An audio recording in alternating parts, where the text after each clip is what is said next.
did my viewers think I would really like? Invisigal, obviously, the snarky mean girl. I mean, Invisigal, cool, but I want the demon next to her, bro. That was who I saw. That's who I saw. Even in the trailers, bro. I'm like, give me her. Give me Malevola ASAP. All right, what's up? What's up, y'all? What's up? Got another video. Got another dispatch video. This one's by Conlusa.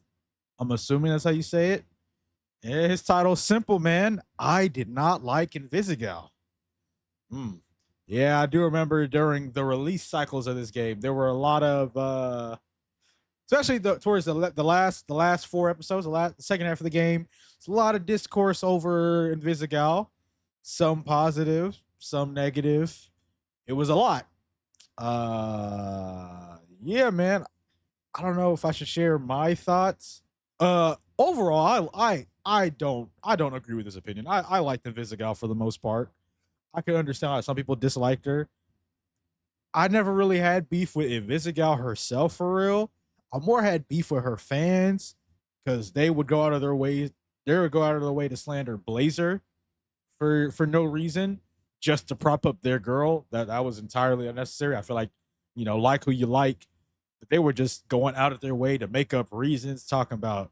I remember when the first half of this season was out, they were like, Blazer has to be working for Shroud because nobody that good looking is nice in real life. It's like that. Like that was the levels it was running with. Just going out of their way to slander Blazer for no reason. But so I did find annoyance with her fans in that regards, and they were just overall glazing her for any little thing she did. So there was that. But I'm really interested into hearing why he doesn't fuck with Invisigal, man, or this individual. I'm not sure if it's a he or she yet. Let's listen. On stream, little did I know how much the shift gameplay would stress me out, but locking in on my own time meant I could enjoy the game fully, which is good, because Dispatch is genuinely really fun and had me go from viewing the Z-Team as a bunch of abrasive jerks to still being a bunch of abrasive jerks but calling them my losers affectionately and sighing to myself that I want you idiots to do well. Not to say I liked all the characters. On a second. In fact, there are major spoilers ahead. If you have not finished the game, do not continue. You heard the man, but I finished the game though, so let's hop into it. By now, you've probably heard all about Dispatch. It's a game about being a dispatcher for a team of superheroes in the style of a Telltale game. It just so happens that your team of superheroes are actually villains who agreed to join a program meant to reform them rather than continue sitting in jail. We play as Robert, formerly known as the hero Mecha Man, before his mech suit was destroyed while trying to avenge his father's death at the hands of a supervillain called Shroud. Overall, I really enjoyed it. I loved the writing, the voice acting was incredible, the visual style is great, and there's just enough world building to keep things moving without getting too lost in the weeds. Though out of everything we learned throughout the game, the most unbelievable detail to me was Blonde Blazer and Phenomenon being incapable of bedroom activities because his equipment is too alien. You both have mouths and fingers. I refuse to believe this wasn't solvable. I just think you guys weren't together for the right reasons, and Blazer was the only one to realize that. Of all the characters on Z-Team, my favorites ended up being Prism, Coupe, and Malevola, with an admitted soft spot for Waterboy of all people because he is literally wet and pathetic. I can't help but feel that the percentage of people who cut Coupe instead of Sonar were greatly influenced by the fact that... Agreed. He's about to hop into it. I don't feel like this was a fair choice considering who voices Sonar. It should have been between Punch Up and Sonar. I feel like that would have been a way more split decision. And let's be honest, man, people don't fuck with black women people don't fuck with black people like that, bro. Like, let's be real. People don't. That's why I accidentally cut Coupe, not because I wanted to, but because I thought I was choosing to keep Coupe. So when I clicked on Coupe's folder, that was to cut her.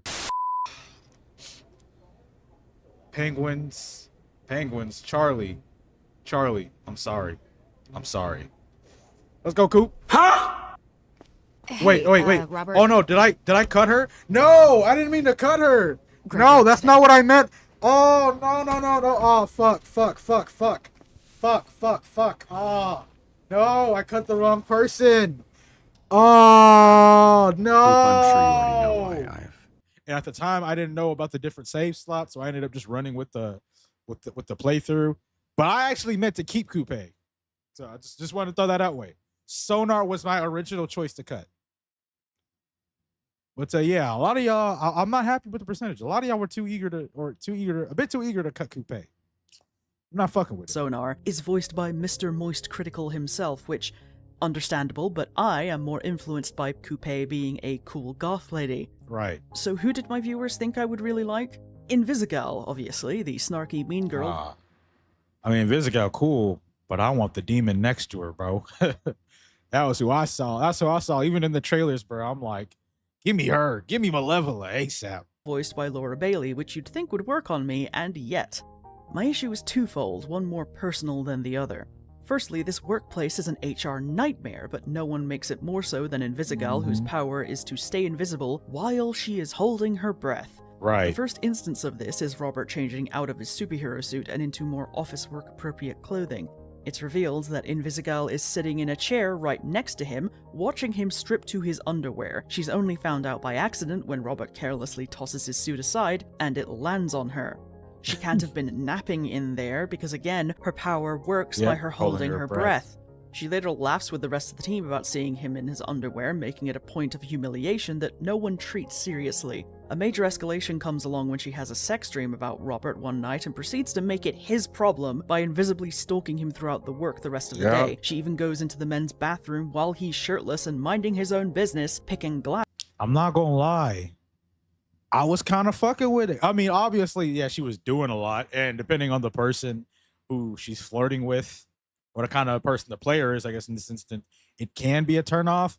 But generally speaking, in a society that doesn't encourage women to be forward with these type of topics, I fucked with it, man. I found it kind of relieving, you know. Just be honest about it, man. There's no need for all this runaround. We're both adults here. Let's get into it. You can say she was a little childish with it. Like that's a fair critique. But you know, I wasn't mad at it. I fucked with it. I fucked with the energy. Still ended up choosing Blazer though. But I did fuck with it. Out of his chest to tell him about said dream and aggressively come onto him, only dissuaded by a bout of admittedly unpleasant sounding bowel movements by Waterboy in the stalls. This would not be treated so lightly if their genders were swapped, Invisigal being a... Agreed. I will say this though, even though I found it relieving that she was this forward, you know, as a woman, and you know, women aren't societally allowed to do things like this. Yeah, nigga cannot get away with this. Robert Robertson III cannot pull this shit off.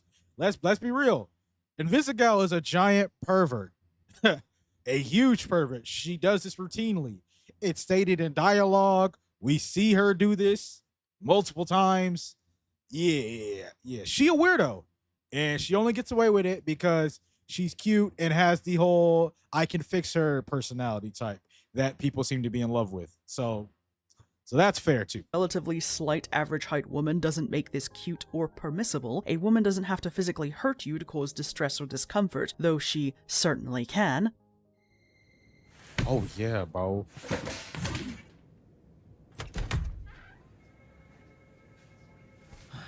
Clock the fuck out of buddy.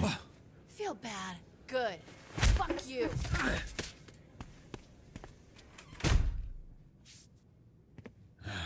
Mind you, the only reason you work here is because she spoiler alert, she blew up your whole mecha suit and put you in a 4-month coma. The reason you're here is because your suit's getting worked on while you're dispatching for the Z team. So she's the whole reason you're even here in the first place. You gonna eat those Twinks? That's not what they're... You know what? Help yourself. All of her behavior towards Robert becomes particularly foul when it's revealed that she is the one who planted the bomb on his suit, destroying it and putting him in hospital for months. Everything she says about him not being a real hero, being a turtle without his shell, and playing a video game in a suit your daddy that's so crazy, bitch. You destroyed my turtle shell! Yeah, that is built insane. is a direct result of her actions, and she still acts like that towards him. And yet, I still did my best to try and push her in the right direction as a villain trying to be a hero. My version of Robert forgave her for planting the bomb, which leads me to my other issue. The other issue that I am more than aware has come about because of my own personal issues that I have been slowly working through this year. You can try to be encouraging at nearly every turn. You don't even have to romance her in order to keep her from regressing, which paired with the previous point, it's wild how obviously the game wants you to do that. Yeah, I don't like that at all. Quick talk about my playthrough. I say watch it. You know, it was a little. I think it was pretty entertaining. But I think episode 7, right? Because I was on the Blazer route up until, you know, the scene where you talk to her in the locker room and she plants that kiss on you. And you know, man, I'm a greedy man. I don't know what to tell you. Yeah. You shouldn't have cheated. All right, cool, man. But I didn't think, first off, I didn't think Shroud was going to snitch me out of all people. I didn't think that's how I was going to get caught up. That's some bullshit. I fucking hate you for that, Shroud. That's why I smoked your ass out. But anyways, where was I? Yes.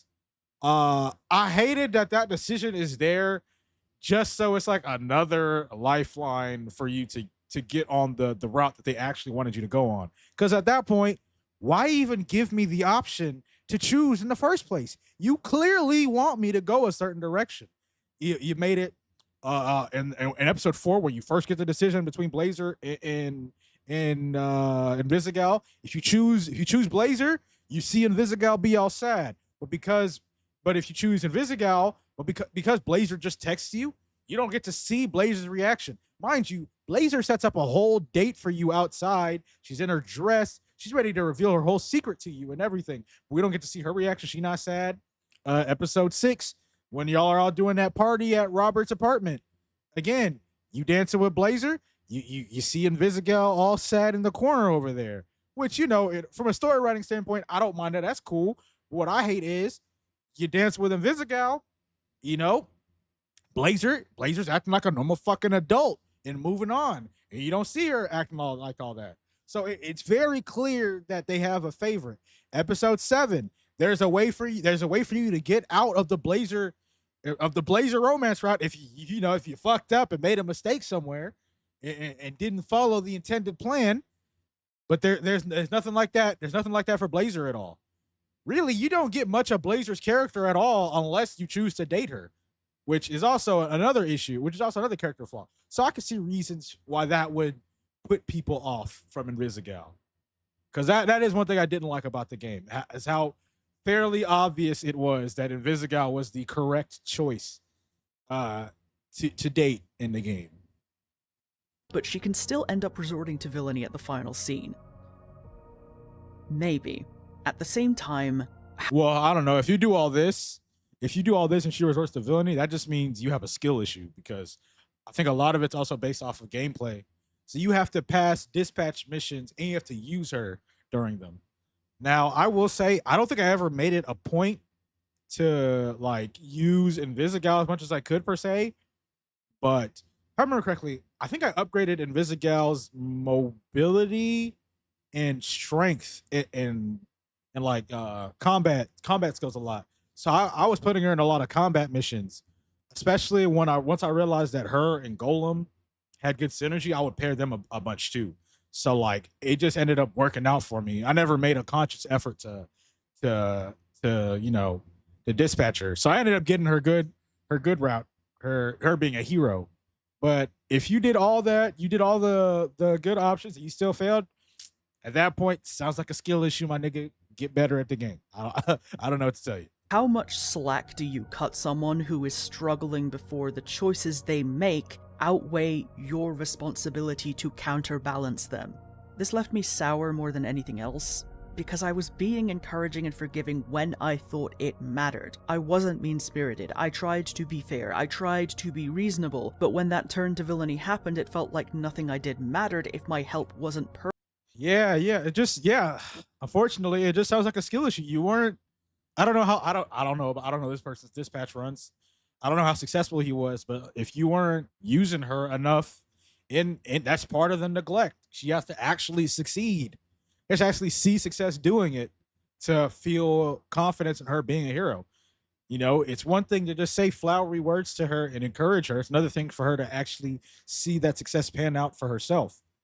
So I actually like that mechanic of the game, where I like that had like a secret scoring system, and part of it is the actual dispatching. So the whole time you were playing the dispatching, thinking that it doesn't matter, it did. It kind of did, especially for her in this instance. So while I can see how this would be annoying for him, get good at the game, my nigga. I don't know what to tell you. Perfect and single-minded to the exclusion of everything and everyone else. The fact that there is a behind-the-scenes point system with a threshold you have to reach in order to prevent her return to the dark side makes it feel even weaker, like it didn't matter when you choose to support her, just that. Not really. It just means both things matter.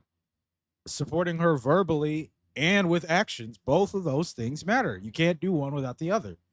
You can't just be good. You can't just be a good dispatcher, but then disregard her or what's the word I'm looking for? Like put her down at every chance you get when you talk with her. You gotta do both correctly. Both parts are important to making her feel like a real hero. So I'm not mad at that. I disagree that that makes that part of the narrative weak.